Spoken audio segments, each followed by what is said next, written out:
All right, welcome to another tutorial. This one's going to be on input decoration theme.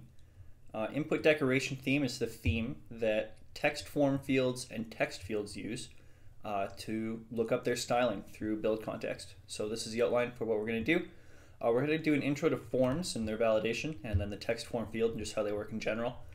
Then we're going to go over the input decoration theme. We're going to do a deep dive into all the different fields and the things you can actually change there. And then there's going to be a bunch of examples of how you might want to style different fields. So we've got a password field, a number field, email field, a disabled field, multiline, and text fields in a row, which can be annoying actually. So yeah, let's get into it. So first, intro to the app. What we got here is just an app with a list view, and it's just got a bunch of text fields. Each one is a text form field, and what we have here is a form key, and that goes into our form widget. So each text form field in here knows how to validate itself, or whether it even needs to validate itself. And when we hit the check mark, they all will validate and automatically show an error if there is an error. So these fields here are optional. They don't have a validator. The disabled one obviously doesn't have a validator, although it could. And then we say this one's a required field, and the number field has to be a number, and email has to be an email. So first thing I think we should look at is some string extensions. So extensions are your own things that you can put on a class that already exists, and putting extensions on strings is often really, really convenient. So we're going to add a bunch of validation methods here, which I think is a good place to put them because you can also unit test these pretty easily. For emails are disgusting, and there's a quote here. Some people, when confronted with a problem, think, I know, I'll use regular expressions. Now they have two problems.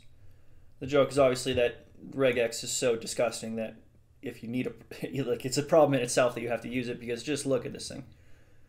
So the key to remember with regex is just find somebody who's already written what you want and copy and paste it and put it in your code, but this one works for email, and there's a link for it if you want to have it. So basically, it just checks, is this a valid email? Right there for us. And then, is white space is nice for required fields in case they put a bunch of spaces or enters. Is valid double is going to be nice for our number field. And is valid int I'm not actually going to use, but it's just the same thing, but it's an int. So yeah, let's go over here and just break it down. So we got a whole bunch of fields in the list view. And then down here we got a floating action button. The floating action button just calls current state.validate on that form. And then that gives us a Boolean, and all we're doing is printing that to the console. So form is valid false there, of course, because it's not filled out. So that's the intro to the project and forms. Let's now do the deep dive into theme.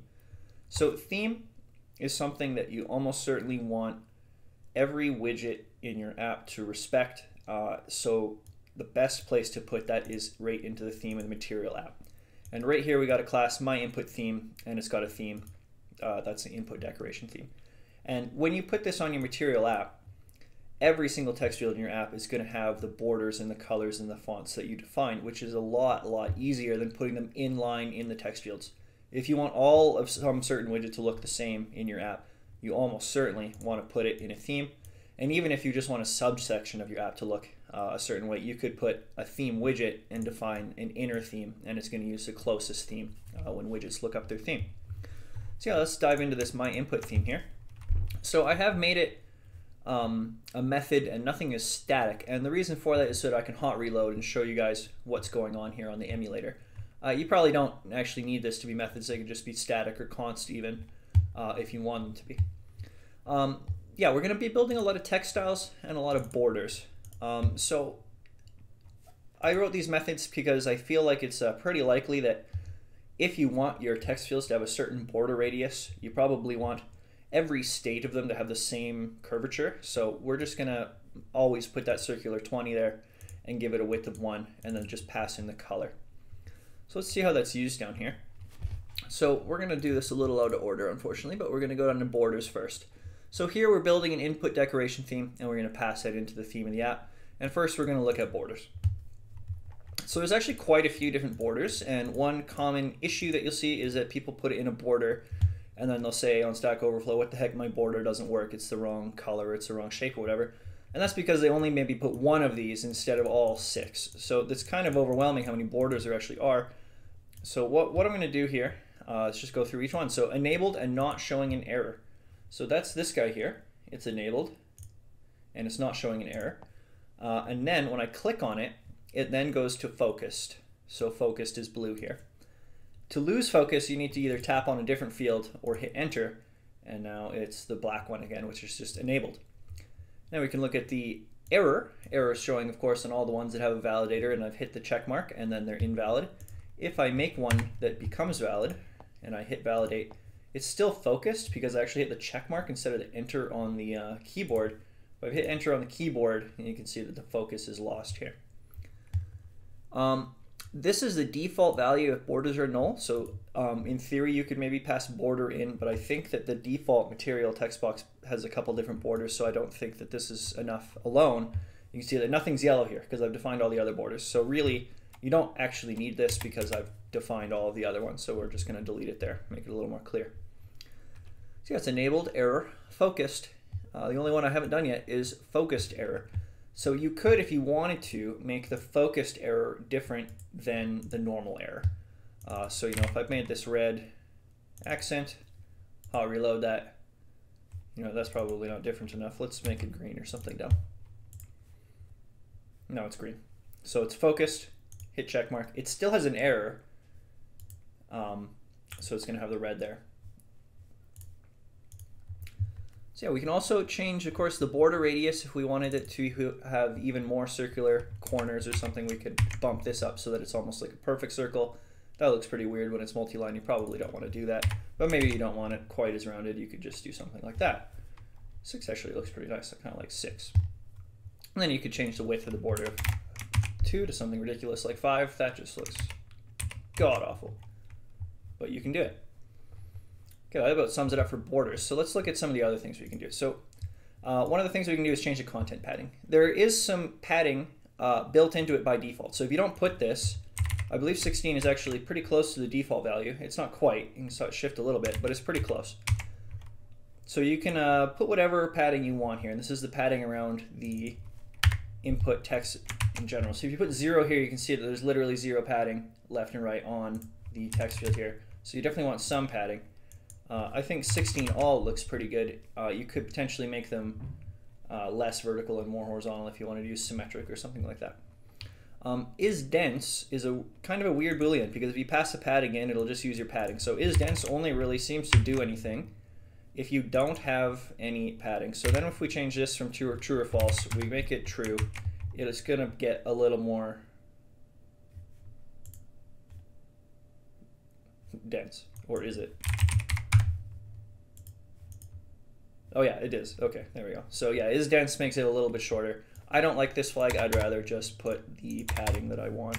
So I don't usually do anything with that. Okay, floating label behavior. This is the control for how and where this label shows up. So my preference is always, which is what I have. If you control click this in IntelliJ, you can go and see what the different values are. It's an enum. So never, the label will always be positioned with the content or hidden. So let's change this to never and see how that looks like. So when you have it at never, it kind of covers up the hint, and then when you click on it, it replaces it with the hint, so then it's gone. The other one we can do is auto. It'll float when it's focused or it has content. So auto, instead of it going away, it'll pop it up to the top, which is kind of neat. So if we lose focus, it goes back to here, and then it floats up to the top. But always makes it so that your hint always appears and this is always at the top, and that's my personal preference. I like that because I like the hint to show up. Next thing we can do, we're going to skip constraints until we get to the row, but we're going to look at the text styles. So the text styles obviously there's a whole bunch of different fonts here, and you can control the color and size and whatever for all of them. So the suffix, first up, if you have like a units or something like that you want to put at the end, this is the font of this guy here, so I made it black. Counter style, if you have a max number of characters for the text field defined, this is the font that's going to pull from, so I got that here, so it's gray and it's also a little bit smaller. Floating label style, that's the labels here, so I made those black so that they're, excuse me, quite bold. Error style and helper style, are both the texts that show up here. So if you have a helper text and there's no error, let's just validate this so that works. If you have a helper text, it'll show up right here. If you have an error, it'll show up right there. If the error shows up when you have a helper, it'll replace the helper with the error text. One thing about TextField that's a bit jarring and odd is that if you don't have a helper text and you all of a sudden have an error, it makes every single text field grow in height, which I think is very jarring for the user. I don't like it at all. So let's see what that looks like. So on our password field, let's take off our helper text. And I got a comment here. An empty helper text makes it so that the field does not grow in height when an error is displayed. So let's get rid of that. So you can see how this pops up there. And then if we have an error, and we hit check mark there, everything else pops down. So if you have a whole bunch of fields and they all have errors, your form just exploding all of a sudden is very jarring. I don't like that at all. So putting an empty string for your helper text, even if you don't want a helper text, is great. But we can put a helper text here just to see that error being replaced. So if this is a required field, we validate it, it puts that helper text there. But yeah, I like to put these as an empty string for all of my fields so they don't jump around in height. So these two, also making it not change in height, you probably want these two to be this exact same font size so that nothing is jumping there. The error style is obviously the error text here. Hint style is the text that goes into the box for the hint and it goes away when you start typing.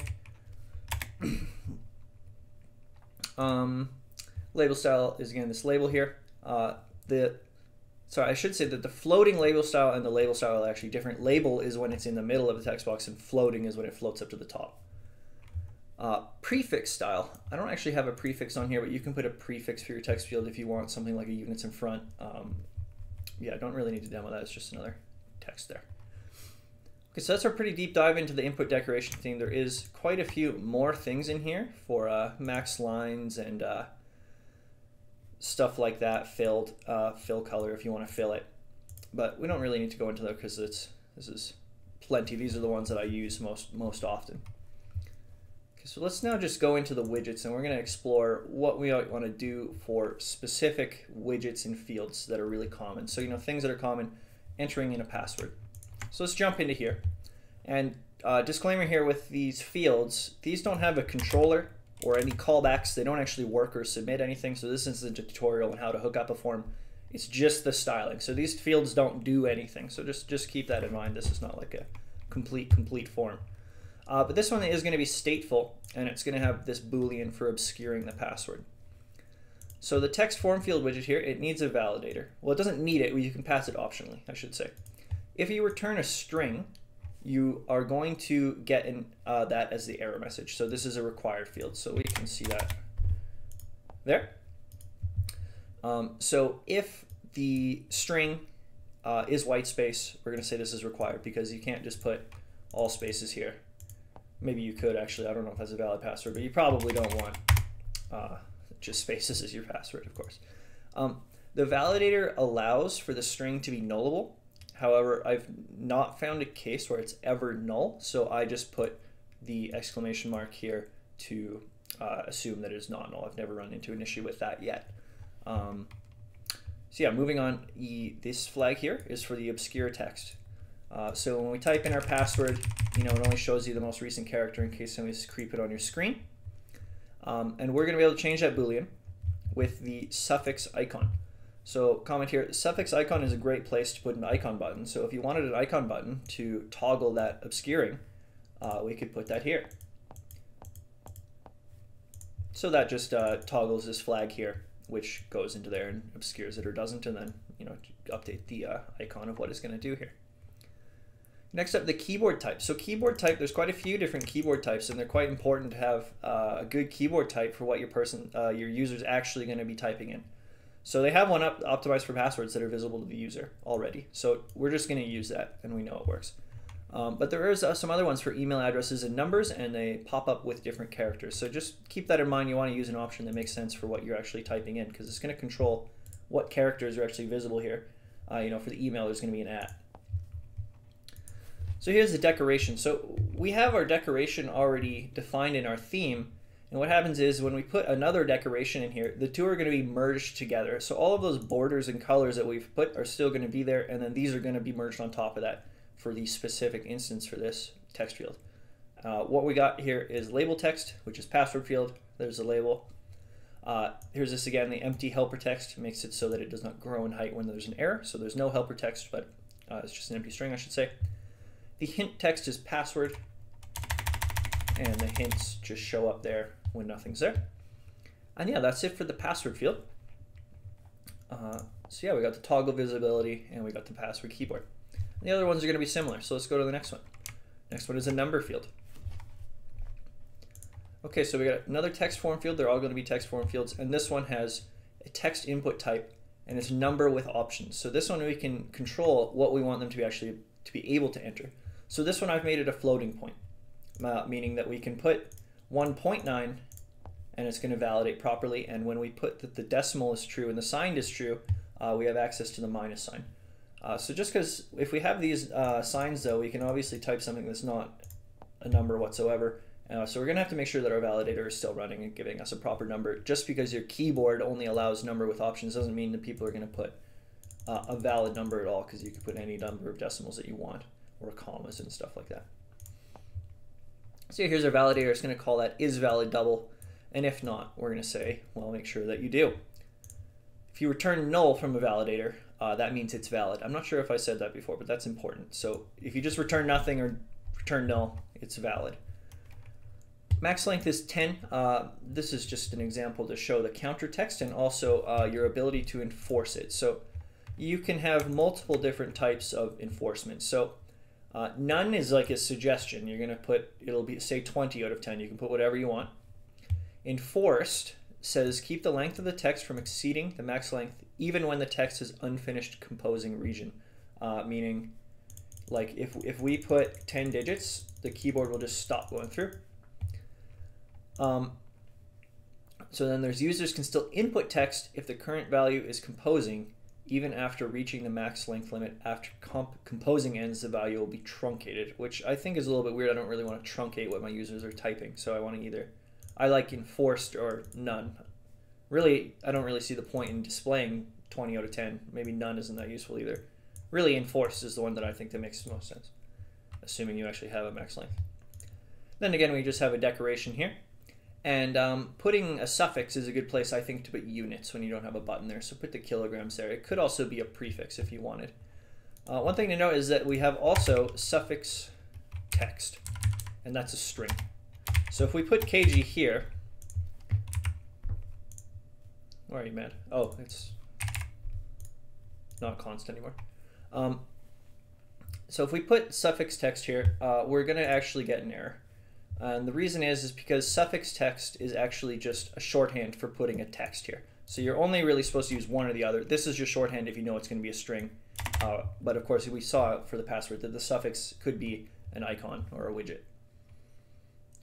So let's just fix that error there. I'll reload and go on to the next one. Okay, email field. So email field, very simple. Once you already have the validator built, we're just going to put that keyboard type of email address, and when we type on that email, we're going to get that @ symbol, which is really nice. That's on the main keyboard because you don't want to switch to the symbols. We're going to say if it's a valid email, and then we're just going to have the label text, helper text, and the hint can just be this fake email here.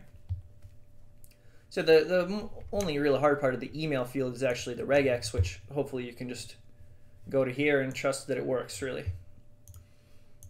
So next up is a disabled field. So text form fields have a Boolean to enable or disable them. So this one we can't click on, we can't gain focus. That's because enabled is false. So if you wanted to enable or disable things dynamically, you could do that. Like if one field makes no sense to fill out before you fill out a different field, you could potentially control it in that way. One interesting thing with the disabled fields is that they can still have a validator. So let's put one and make it invalid.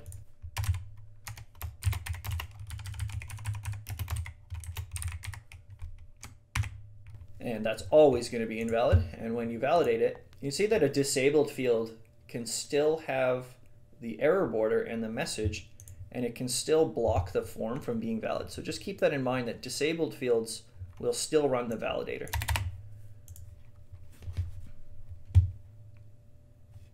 Okay. Next up, we're going to go to multiline. So text form fields have the ability to control how many lines it is. And when it says max lines, what it really means is how many lines of text are visible. It does not enforce the max length as far as the number of new lines you can put. So when you have this, it'll just start scrolling. You can put as many lines as you actually want, but you see there's exactly 5 lines of text there. This one I've made a little bit interesting here. The label is a row. So the label, normally we've been putting label text, and that's just a string, but your label can be a widget if you want it to be. So we're going to make that a row, and we're going to make sure that row is only the width that it needs to be, because if we don't, it's going to like cut off the top of our field here, which doesn't look very nice. Yeah, we can put an icon and something like that if we want, which is nice. That can just be anything that's, you know, just kind of Flutter works. They want you to put widgets into things, not just strings. Okay, that about wraps up the multi-line field. So let's go to TextField row. And by row, I mean there's 2 of them in a row. And the reason that I called this out specifically is because if you have text fields in a row and they aren't constrained, you're actually going to get a crash in your UI. So this ties back to the constraints. So in our input decoration theme, we can put constraints on the max width, min width, of things like that. And this can be useful for putting text fields in a row. However, it might be more desirable to wrap with flexible to make them grow to the available width. So you can see that these are exactly 150.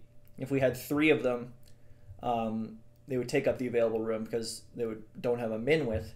But there's this gross kind of white space in here. Like, what if we wanted 2 that were exactly half, or we wanted one to be 3 times as wide as the other? Well, flexible, I think, is a better solution for this.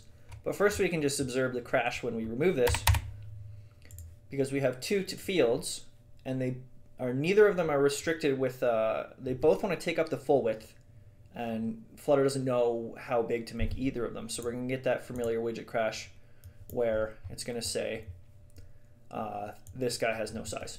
So we need to give it a size. So how do we give it a size? Well, we can wrap it with flexible if we don't want to define and hard code a size. So let's do that. We go over here, and we're going to wrap each of them with a flexible.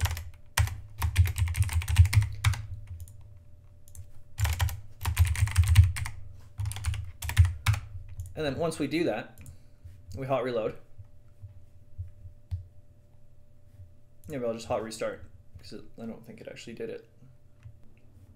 So we can see after wrapping it with flexible, sorry there, my emulator got a little weird, they take up the available width. Now we probably want to put some padding in there, but this is really, really handy and a much better solution for making them the widths that you want, because usually you're not going to think about, I want this text field to be exactly 200 wide. You're going to think, I want this one to be 3 times as wide as the other. So we can do that, and we can shift the sizes of the 2. And yeah, if there's padding in there, they would still be the correct widths. Okay, so that wraps up this tutorial on text form fields. And just remember that text fields that aren't in form are going to have the same theme as your text ones, so you just need to do it once there. So we looked over how forms work a little bit. I'm going to do a much more in-depth tutorial on forms at some point. Then we looked at the input decoration theme, the borders, and the text styles. Then we looked at a couple different fields. We got the password field, the number field, email, disabled, multi-line, and then put them in a row and made them the widths that we want. So I hope you enjoyed. Hope you can make your text boxes look good.